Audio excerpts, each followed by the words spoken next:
Today, we'll show you how to change your front brake pads and rotors on your 2007 to 2011 Honda CRV. And as usual, we'll go through the whole thing together. We'll show you a couple of quick tips, what to do, what to not do, and welcome back to Brake Hacks.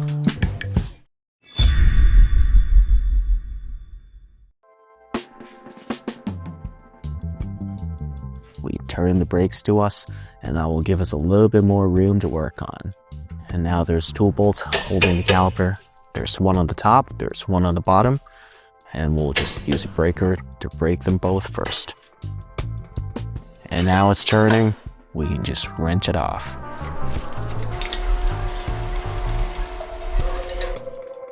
And once we get the two bolts out, we can use a flathead just to give it a little pry. And the caliper should come right off. And same thing for the pads. Just use the flathead, give it a little pry, give it a little nudge. If it's stuck, use a little hammer to give it a little tap, and it should come right off, just like that.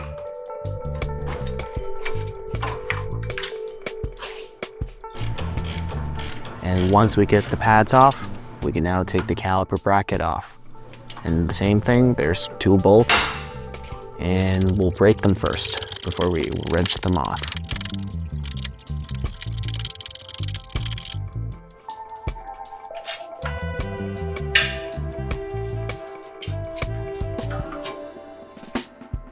And once we get the bracket off, we can work on the rotors. And there's two screws holding the rotor in place. And a general tip over here is to not give too much force to the screws. It's easy to overdo it and that will break the screws, just because we've been working on bolts earlier. So be gentle, it should come right off. And if the rotor's stuck on the hub, we can spin a lug back on the stud and we can hammer the rotor off. And once the rotor starts wiggling, it's good to go.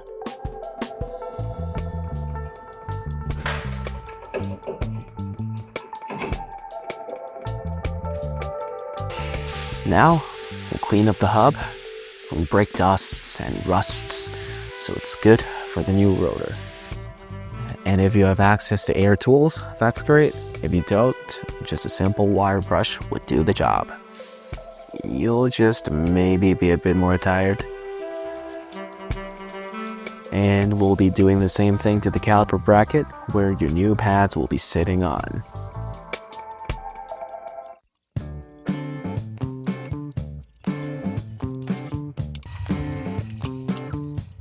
And now we'll take the pin boots out, we'll wipe it down, and then we'll grease it up again. And we say this in all of our videos, the right amount of grease is not to flood the pin boot, you just need the right amount to cover it up. And the same thing for the other side.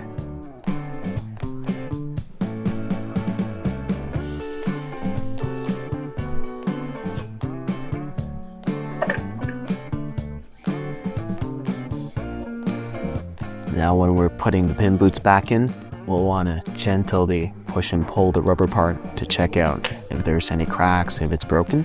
If it's not, it's all good to go. Now we'll also grease up the caliper bracket for the pads.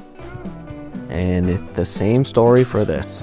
The right amount is not to flood the caliper, you just need the right amount to cover it up just for the pads, where the new pads are going to sit on.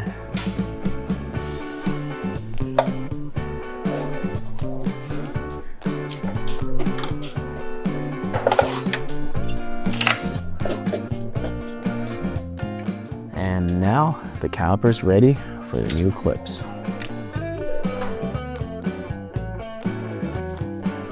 And for today's video, we'll be using the BrakeX Alpha brake pads with the Aegis coated rotors. So if you like the video so far, if you find it useful, make sure to check us out at brake-x.com and experience the original braking at the excellence. Now just before we put everything back together, we'll also want to grease up the hub. And it's the same thing, the right amount. And now goes the new rotor. Beautiful. And don't forget the two little screws. They're designed to hold the rotor in place and it minimizes shaking. So put them back on. And now it's time for the caliper bracket and the new clips to get back on the car. And it's the same two bolts.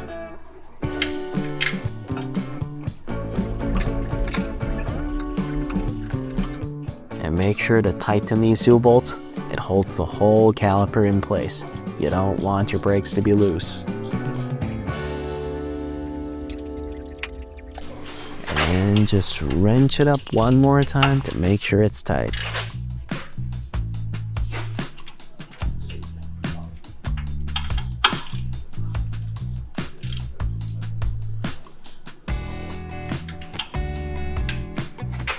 And we'll grease up the edges of the pads just where it's sitting on the clips.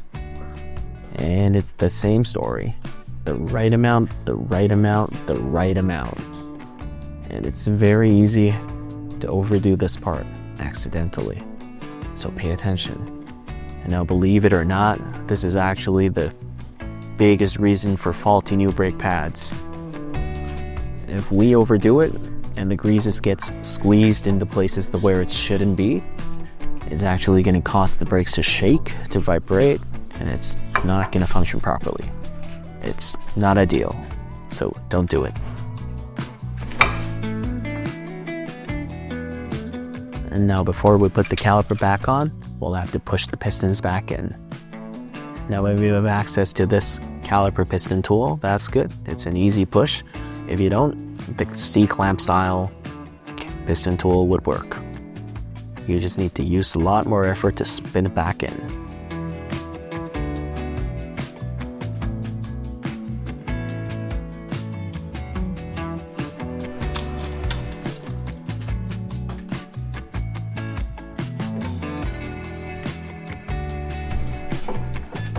Now the caliper goes back in perfectly.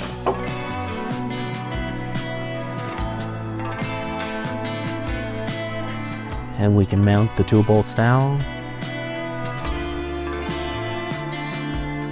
Now a quick tip is to spin it in first with your fingers. And once it's in place, we can now wrench it up to make it tight.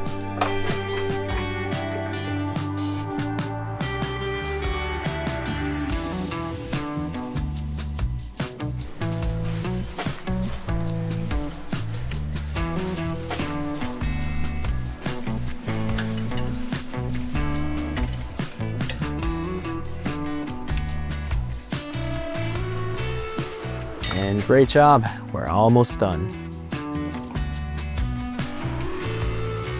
And now we can put the wheels back on and mission accomplished.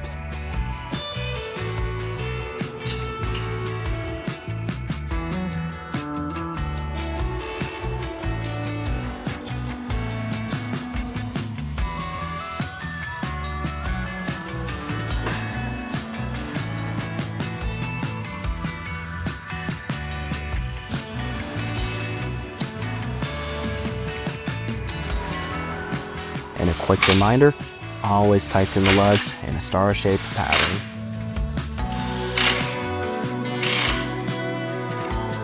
Don't forget to torque the wheels, and we're all set.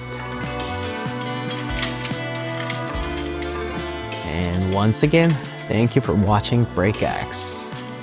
And if you liked the video so far, or at least found it useful, make sure to check us out at brake-x.com for your next brake tips. And we'll see you again next time.